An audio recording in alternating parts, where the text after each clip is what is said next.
Polícia Civil desarticula a quadrilha que previa matar o governador Jorginho Melo. E você vai ver também. Cresce o número de ataque de abelhas no país. Preço da carne diminui, mas brasileiro nem sente tanto assim no bolso. Futebol feminino em alta, nova lei pode ajudar a influenciar e divulgar ainda mais o esporte. Essas e outras notícias você acompanha a partir de agora aqui no Informe Região.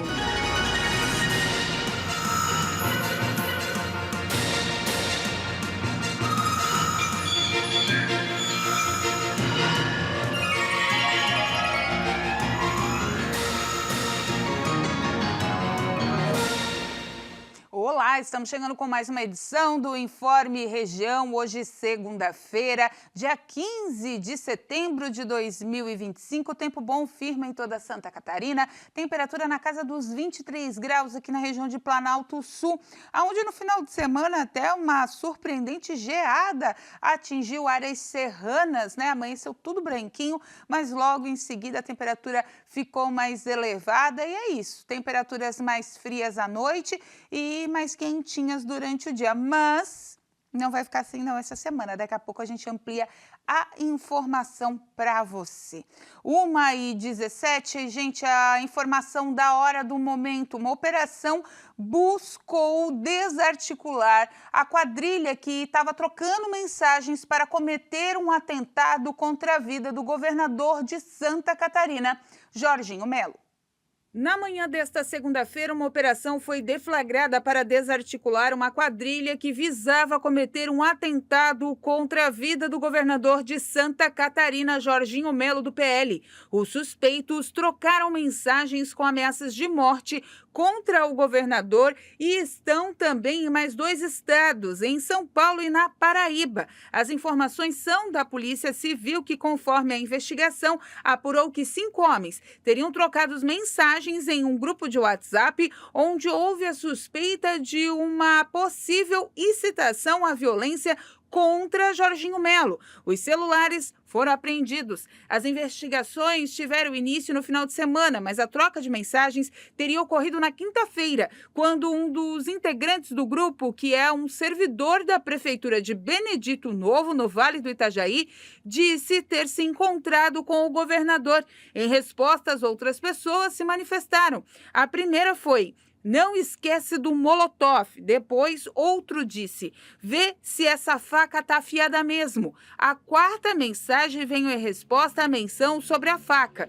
E não esquece de rodar depois, que é importante. O último escreveu: enferrujada e bem suja. As conversas foram divulgadas nas redes sociais e imediatamente as investigações começaram.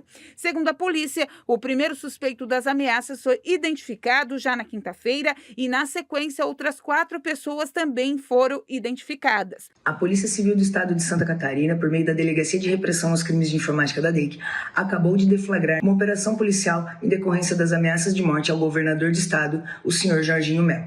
As ameaças ocorreram por meio do aplicativo, uma troca de mensagens no aplicativo WhatsApp, que teve um print divulgado nas redes sociais.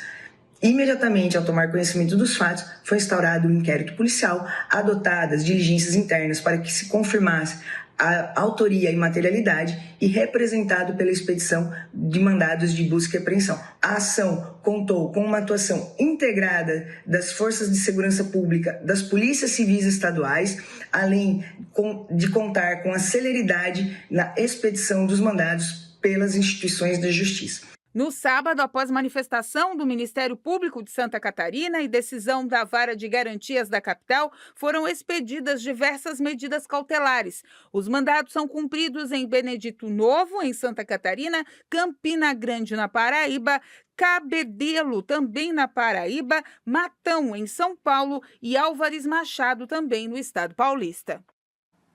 Essa é a notícia do dia, então. Foi desarticulado, né, essa quadrilha, esses homens aí. Alguns, é brincadeira, tiração. Brincadeira não, ninguém brinca com a vida das pessoas. Não é assim que as coisas acontecem. A gente vem de uma série de episódios equivalentes a esse que poderiam sim ser verdadeiros, terminar em tragédia, por que não? bom trabalho da polícia, bom envolvimento de toda a atuação da investigação de Santa Catarina, que já desarticulou os 4 espertos aí que acharam que iam fazer alguma coisa de mal, agora vão pagar na justiça, vão pagar na cadeia. Vamos lá, gente. O governo federal informou na última semana que já restituiu cerca de 1 bilhão e 29 milhões de reais a aposentados e pensionistas lesados pelo esquema de cobrança de mensalidade associativa descontadas ilegalmente dos benefícios previdenciários pagos ao Instituto Nacional do Seguro Social. Segundo o ministro da Previdência Social, dos mais de 5 milhões e 58 mil assegurados do Instituto que questionaram algum desconto em seus benefícios, cerca de 2 milhões e 300 mil já aderiram ao acordo de ressarcimento que o Superior Tribunal Federal aprovou em julho deste ano.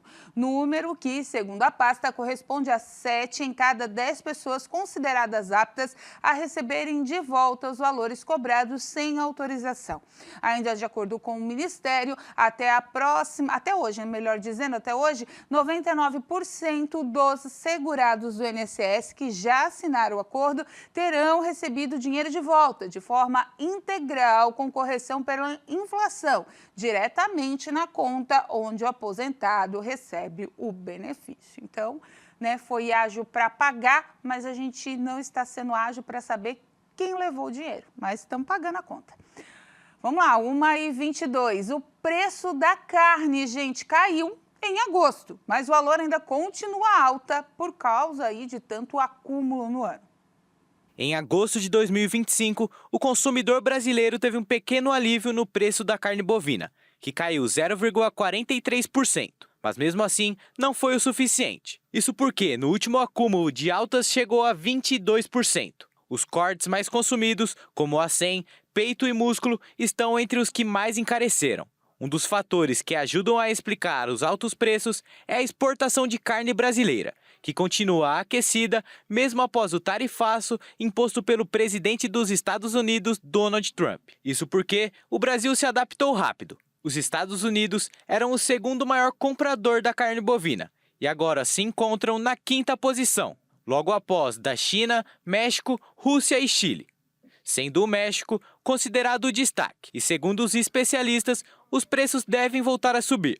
Isso porque o último trimestre do ano é o período de maior consumo por causa das festas e o período que a carne fica mais cara. Aquela coisa, né? Olhar o caderninho das promoções e ir aproveitando. Se não for assim, haja bolso. A seguir, ações continuam para lembrar do Setembro Amarelo.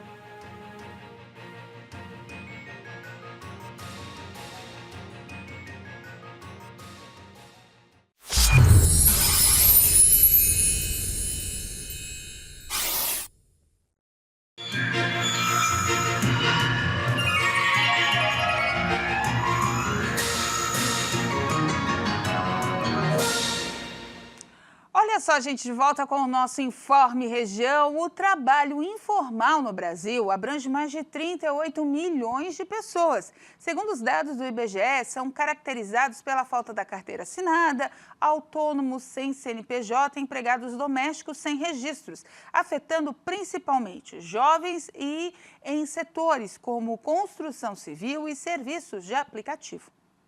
De acordo com o IBGE, Instituto Brasileiro de Geografia e Estatística, 38 milhões e 700 mil pessoas trabalham na informalidade. Esses números são relacionados ao segundo trimestre de 2025. Os trabalhadores informais representam 37,8% do trabalho do país. Apesar dos números, a taxa de informalidade atingiu seu segundo menor patamar na série histórica. Sheila sente orgulho por ter conseguido criar seus filhos na informalidade e diz jamais ter trabalhado de carteira assinada. Para mim é um orgulho muito grande trabalhar para mim mesmo, nada melhor, né? Criei os meus filhos nessa área, né, de vendedor ambulante e foram bem criados, né? Gildênia acredita que com uma boa organização financeira é possível ganhar bem com trabalho informal. Quando você trabalha de carteira assinada, você tem uma segurança ali da carteira assinada, que é seu fundo de garantia, suas férias, né? que a gente que trabalha por conta, a gente não tem. Mas a questão financeira, ela melhora porque, como no meu caso que trabalho com vendas, eu consigo aumentar o meu salário. Eu não fico com um salário assim definido, né? Mas é aquilo, o salário da gente também, que trabalha assim, um mês não é igual ao outro, sempre é diferente, né? Mas fazendo um jogo de cintura dá para manter as contas em dias, né? Geraldo Magela já trabalhou de carteira assinada, mas há alguns anos partiu para a informalidade e se diz satisfeito com o novo negócio. Eu agradeço os 15 anos que eu trabalhei como funcionário numa determinada empresa aí, mas que eu estou feliz, eu estou super tranquilo. E em termos de trabalhar mesmo, eu já sou acostumado mesmo, desde 8 anos de idade eu já acostumei a batalhar, a enfrentar as dificuldades, então... Em relação a isso aí, para mim, é super tranquilo. Ainda, aqueles que saíram da informalidade, a exemplo do Júnior, que começou vendendo calçados em cima de pallets, mas hoje possui uma loja de calçados. Foram 4 anos de luta e batalha, mas também de muitas conquistas. Minha trajetória aqui foi praticamente ao público, porque é em plena praça. Comecei com um palletzinho ali, bem pequeno. E Deus tem abençoado aí que eu tenho prosperado bastante. E o senhor sentiu uma grande diferença do trabalho formal para vir trabalhar com tênis, como o senhor disse, aqui no chão? Em algum momento rolou aquele medo, será que eu tomei a decisão correta? Como é que foi isso na sua vida? Sempre tem. Eu trabalhava, eu era CLT, mas a vontade de expandir, de crescer, ela fala mais alto. Aí eu comecei, mesmo com todos os empecilhos, problemas, mas como eu disse no início, Deus tem honrado. Fabrício, após anos na informalidade, montou sua oficina de motos, está feliz com o movimento. Eu tenho sentido uma grande melhora. Eu comecei como barraquinha, né, nas feiras de domingo, vendendo um carregador de celular, e aí fiquei durante uns 4 anos nesse ramo. Aí depois pulei para o ramo de peça de moto. Senti uma melhora muito grande nesse. Porque peça de moto hoje, como peça de carro também, sempre tem crescido o mercado, né? Não para, né? Flávio se cansou de trabalhar para os outros e fez da área da frente de sua casa seu negócio próprio. Hoje, ele conserta celulares e sonha em aumentar seu estabelecimento. Coloquei na mente para mim ter o meu próprio negócio, né? Minha lojinha de celular, para mim não trabalhar mais para ninguém. E aí crescer mais na vida, né? E aí continuei, já tem 5 anos que eu estou aqui, e aí daqui para frente é só crescer, né? Não tem outro ramo. E hoje é dia do cliente, inclusive 15 de setembro, muitos informais e formais dando os parabéns aos seus clientes porque seus negócios continuem prosperando e o comércio está cheio de promoção aí. E o pessoal formal e informal, como eu disse, né, também está aí tentando garantir o seu de cada dia, agradando os seus clientes. Olha só, de cada 100 mortes registradas no mundo, uma é causada por suicídio. Pode parecer pouco, mas antes era 0,0,1. O número está aumentando sem parar. Por isso, é bom aproveitarmos este Setembro Amarelo para acompanhar as campanhas de prevenção ao problema.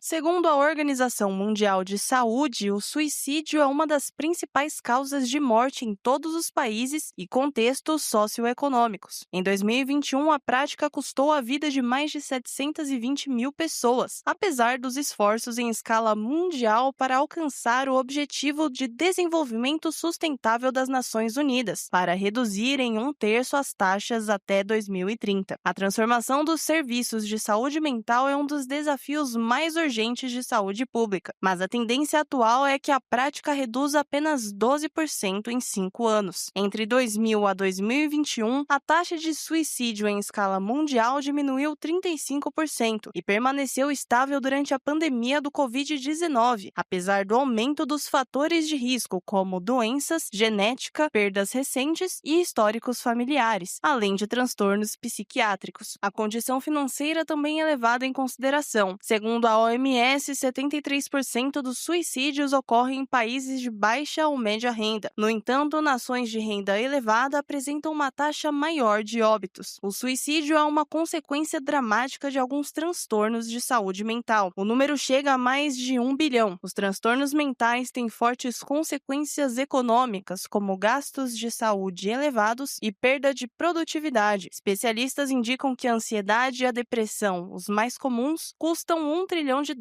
por ano à economia mundial. O reconhecimento do comportamento que pode indicar risco ao óbito é fundamental para salvar vidas. Pesquisadores revelaram que a maioria das pessoas que morreram por suicídio apresentavam histórico de doença mental frequentemente não tratada ou tratada de forma incorreta. Os mais comuns foram transtorno bipolar, uso de substâncias, esquizofrenia, entre outros. Além disso, conflitos familiares, sentimentos de desamparo, desemprego ou até mesmo a solidão de viver sozinho podem alavancar a prática.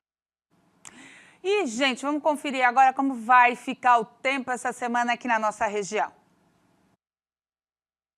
Terça-feira, o dia amanhece com 17 graus, chegando aos 22. Terça com sol, com pancadas de chuva de manhã e muitas nuvens durante a tarde. E à noite, o tempo fica firme. Quarta-feira, o dia amanhece com 17 graus, chegando aos 29. Quarta de sol, com muitas nuvens durante o dia. Períodos de céu nublado. Noite, com poucas nuvens. Quinta-feira, o dia amanhece com 16 graus, chegando aos 27. Quinta de sol, com muitas nuvens durante o dia. Períodos de céu nublado. Noite, com muitas nuvens. Sexta-feira, o dia amanhece com 15 graus, chegando aos 26. Sexta de céu nublado, com possibilidade de garoa o dia todo. À noite, as nuvens diminuem aos poucos. A seguir, nova lei poderá ajudar no incentivo ao futebol feminino.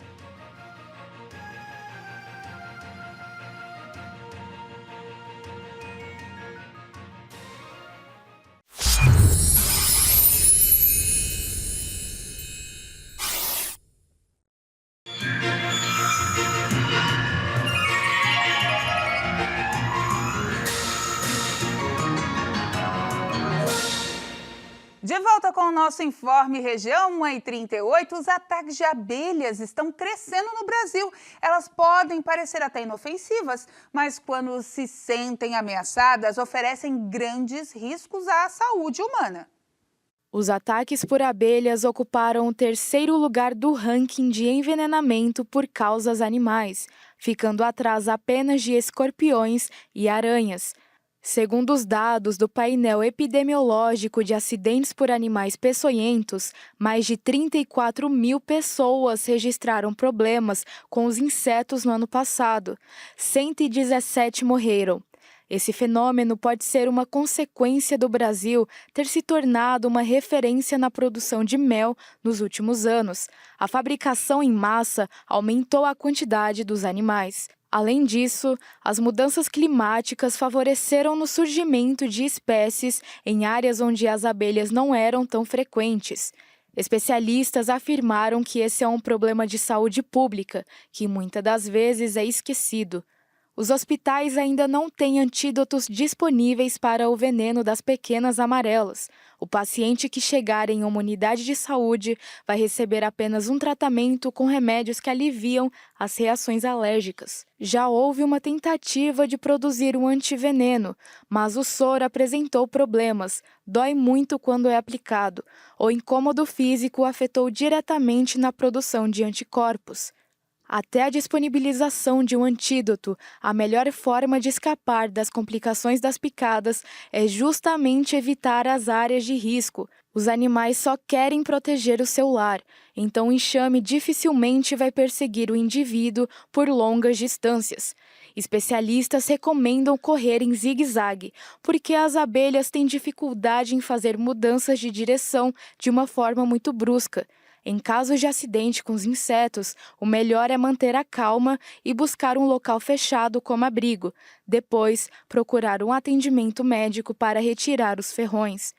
Um grupo de médicos brasileiros conseguiram desenvolver um ensaio clínico que teve resultados positivos. Se o projeto for aprovado pelo Ministério da Saúde, o Brasil será o primeiro país no mundo a desenvolver um antídoto contra a picada das abelhas. Quem sabe, né, gente? Tem muita gente que sofre de alergia, né? E a gente sabe, né, que todo mundo é alérgico à abelha, mas tem gente que é alérgico a menos picadas. Tem gente que com uma picada já sofre um choque anafilático, tem que ter atendimento de urgência, senão acaba realmente falecendo. Tem gente que suporta milhares de picadas, mas o corpo tem uma tolerância. Então, praticamente todo mundo é alérgico à abelha, mas cada um tem uma tolerância à quantidade de picadas. O importante é não mexer. E não mexa em colmeia, né? Qualquer coisa que estiver na sua casa, chame o corpo de bombeiros. O presidente Lula enviou ao Congresso um projeto de lei que vai buscar, por meio de incentivos como Programa Bolsa Atleta, entre outros, promover oportunidades para que mulheres pratiquem o esporte que quiserem, como o futebol feminino.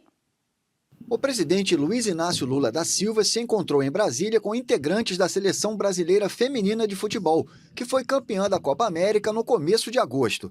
O petista ganhou de presente uma camisa personalizada e anunciou que vai enviar para o Congresso um projeto de lei, que ficou conhecido como PL do Futebol Feminino. Esse projeto de lei que nós estamos mandando ao Congresso Nacional, ele vai garantir às organizações esportivas formadas de futebol feminino os mesmos direitos e benefícios conferidos a de futebol masculino, inclusive os recursos financeiros. De acordo com a Agência Brasil, o objetivo é garantir incentivo à modalidade e combater o machismo, a discriminação, a intolerância e a violência contra mulheres nas práticas relacionadas ao futebol.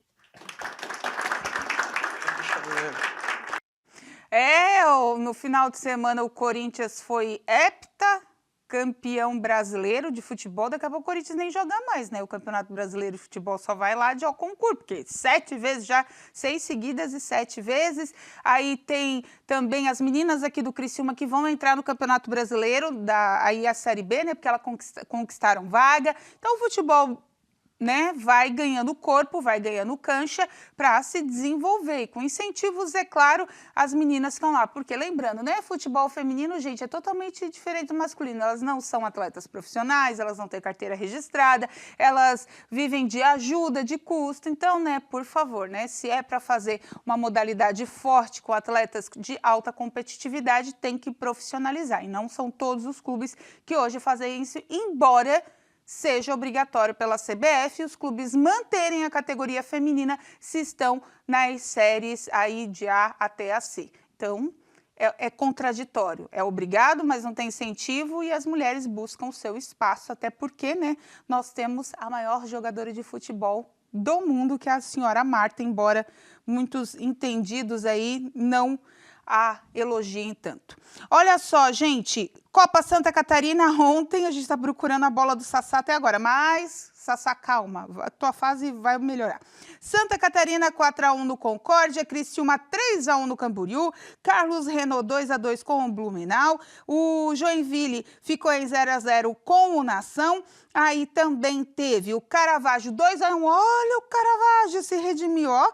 O Avaí 2-1 em cima do Barra e hoje ainda vão jogar Marcílio Dias e Figueirense, Chapecoense B e Brusque. Esses são jogos da Copa Santa Catarina, segunda rodada do campeonato. Já a Série B do Campeonato Brasileiro, que muito interessa aos catarinenses, que é onde nós estamos. Ainda hoje, para encerrar aquela rodada, começou lá sexta-feira com o Criciúma, então tem Ferroviária e Novo Horizontino hoje, CRB e Amazonas, amanhã fechando Atlético Goianiense e Avaí às 7h30, jogo importante, também como Chapecoense e Atlético Paranaense. Chapecoense e Atlético Paranaense mexe lá com a ponta de cima da tabela. Coritiba, Goiás, Criciúma e Chapecoense estão entre os 4 que subiriam hoje e para cair, América Mineiro, Volta Redonda, Amazonas e Paysandu. O Avaí está ali no meio da tabela com 36 pontos na 10ª colocação. Criciúma vai jogar Domingo em casa, então, já está um fervo só na cidade. 1h44, com essa informação, a gente encerra o Informe Região dessa segunda-feira, abrindo a semana para você. Lembrando essas e outras notícias, você acompanha seguindo as nossas redes sociais, @TV Primavera no Instagram e no Facebook, e no nosso canal do YouTube, /TV Primavera Criciúma. Às 14h tem o culto da Igreja Internacional da Graça de Deus, sede Criciúma, para você acompanhar. E às 4h, a Hora da Graça chega com fé e devoção, encerrando bem a programação local, abrindo a grade da RIT TV. Lembre-se, a TV Primavera também é a TV do Show da Fé. Fiquem com Deus, façam uma boa semana e a gente se vê amanhã. Tchau!